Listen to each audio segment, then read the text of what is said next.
Vamos rezar juntos? Em nome do Pai, e do Filho, e do Espírito Santo. Amém. Vinde, Espírito Santo, enchei os corações dos vossos fiéis e acendei neles o fogo do vosso amor. Enviai o vosso Espírito e tudo será criado, e renovareis a face da terra. Oremos. Ó Deus, que instruístes os corações dos vossos fiéis com a luz do Espírito Santo, fazei que apreciemos retamente todas as coisas segundo o mesmo Espírito, e gozemos sempre da sua consolação, por Cristo, Senhor nosso. Amém. A paz de Jesus e o amor da Santíssima Virgem Maria. Eu sou o Padre Fabrício Rodrigues, seja muito bem-vindo a esse canal de evangelização. É um prazer imenso ter você aqui comigo. Obrigado por escolher rezar conosco. Eu quero te convidar a meditar o Evangelho de hoje e ouvir a história de um santo.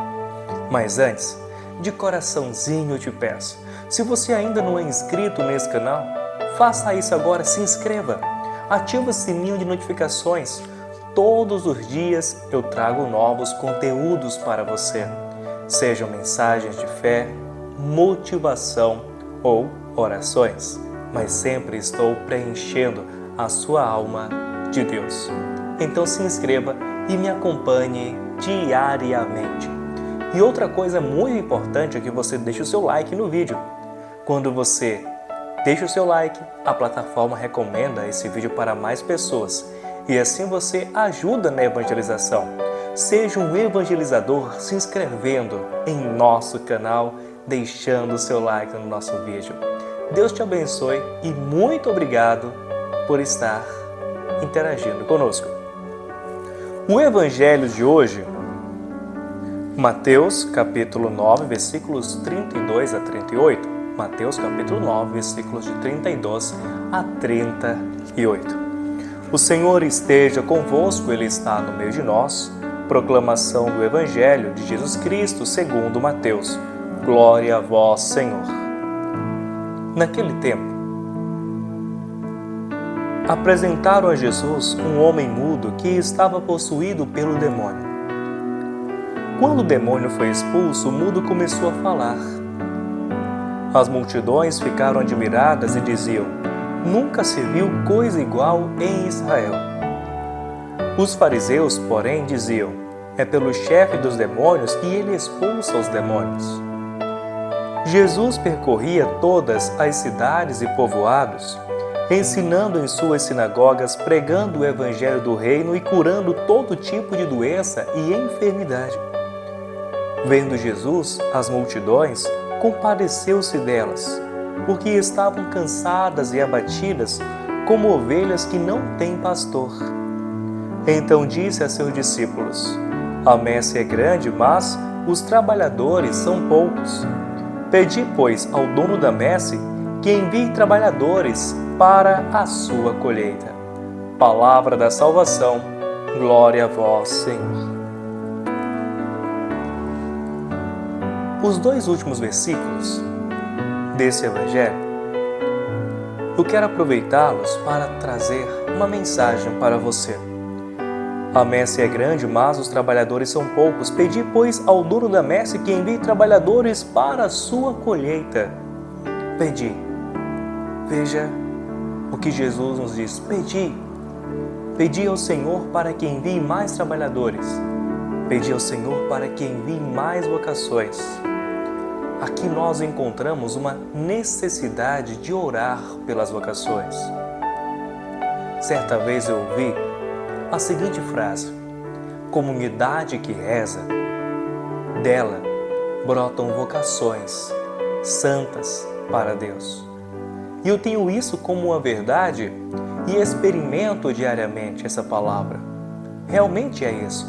Quando uma comunidade se une para rezar pelas vocações, quando a comunidade se une para fazer as suas orações, adoração ao Santíssimo, desta comunidade surgem vocações para Deus. Da sua comunidade, existe alguma vocação? Há alguém no seminário, um sacerdote? Responde aí para mim. Se sim, é sinal que a sua comunidade está rezando bem. Por que a oração é tão importante? Porque ela resgata muitos jovens, crianças, adultos para Deus. Há muitas vocações que se perdem por falta de orações, por falta de incentivos. Há muitas pessoas que não vão para o seminário não porque não têm vocação, outras que não perseveram não por falta de vocação, mas por falta de orações e incentivo. Se há algum jovem, reze por ele. Se não há, reze também. Você que é pai, você que é mãe, se o seu filho falar, eu desejo ir para o seminário, eu quero ser padre, apoie o seu filho, não desanime. Às vezes os pais planejam vários sonhos para os filhos. Eu quero que meu filho seja médico, eu quero um advogado, eu quero muitos netinhos. E os pais começam a planejar toda a vida dos filhos e esquecem de uma coisa muito importante. Qual a vontade de Deus para a vida dele? Qual a vontade dele? Qual a vocação que ele apresenta?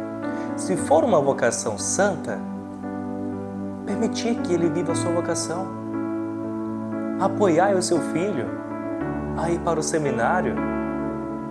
Não o impeçais disso. E se na sua comunidade há algum seminarista, vez ou outra liga para ele. Pergunta como ele está. É uma felicidade muito grande para um seminarista quando a sua comunidade tem uma preocupação e um amor por ele. Eu falo isso por experiência própria. Como é bom ser acolhido na sua paróquia.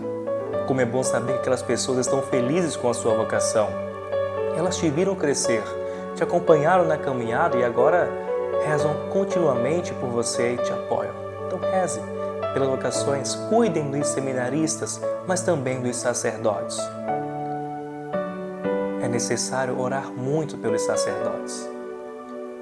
Por aqueles que vocês amam, mas também por aqueles que vocês não amam. A oração é fundamental. Dizem que por trás de cada sacerdote há um demônio tentando derrubá-lo. Se as comunidades não se reunirem em oração pelos sacerdotes, é mais difícil para o sacerdote. Ore por ele. Se há algum sacerdote que você tem uma certa dificuldade, é simples. Aumente as suas orações por ele. E isso vai ajudar muito. Que Deus abençoe todas as vocações. A história do santo de hoje São Idulfo de Tréveris. São Idulfo nasceu em Ratisbona, na Bavária, em uma das famílias mais ilustres do país, e na juventude renunciou grandes posses temporais para se consagrar a Deus na vida monástica, que ele abraçou com o irmão Santo Erardo. Idulfo foi consagrado a ser bispo de Tréveris e se ocupou por algum tempo com todos os deveres de um pastor vigilante e zeloso. O mosteiro de São Maximino fora fundado no século IV e certamente observava a disciplina dos monges orientais. Idulfo introduziu ali a ordem beneditina por volta do ano 665 e aumentou tanto os seus proventos e fixou-lhe tão perfeito espírito de virtude monástica que foi a maravilha de sua época e por muito tempo uma das abadias mais florescentes da Alemanha. Idulfo era muito atraído pelos encantos do Santo Retiro, a feliz segurança e liberdade daquela vida, os exercícios de humildade, penitência e oração, a independência que ali se conquistava dos apegos e distrações mundanas, em permanente dedicação às coisas do alto. Impressionava-lhe também o exemplo e o convívio de muitos homens divinos que adornavam a igreja daquele tempo e que nela mantinham vivo o verdadeiro Espírito de Cristo, e o odor de santidade que se espalhava por influência dessas personalidades angélicas. Elevado a tais alturas graças aos exercícios monásticos, as obrigações de seu cargo o detiveram algum tempo, mas, por fim, encontrou meios de entregar sua sé para São Velmado, abade do mosteiro de São Maximino, e ali se escondeu. Mas, vendo ser impossível viver escondido em sua própria diocese, como desejava, retirou-se em segredo por entre as montanhas dos Vosges, nos confins de Lorena, e fixou-se em um pequeno eremitério, no local concedido pelos monges Senones e Estival, e no qual mais tarde, por volta do ano 676, construiu o mosteiro de Montmortier. 300 monges serviam a Deus sob sua direção, pois, além daqueles que integravam o mosteiro de Montmortier, assumiu também, a pedido da comunidade de seu amigo São Die, no leito de morte, os cuidados daquela abadia, e muitos viveram em celas separadas sob seu guiamento. São Idulfo governou seu próprio mosteiro por mais de 30 anos, faleceu em 707 ou 713, segundo alguns. São Idulfo de Tréveres, rogai por nós. Outros santos do dia de hoje, Santa Olga, São Oliveira, e também São Pio I e São Sabino, que eles roguem por nós. Peçamos a bênção de Deus pela intercessão da bem-aventurada Virgem Maria. Ó minha Senhora e minha Mãe, eu me ofereço inteiramente toda vós e em prova da minha devoção para convosco, eu vos consagro nesse dia os meus olhos, meus ouvidos, a minha boca, o meu coração e inteiramente todo o meu ser. E porque assim sou vossa incomparável Mãe, guardai-me e defendei-me como coisa e propriedade vossa. Amém. O Senhor esteja convosco, Ele está no meio de nós. Abençoe-vos Deus Todo-Poderoso, Pai, Filho e Espírito Santo. Amém.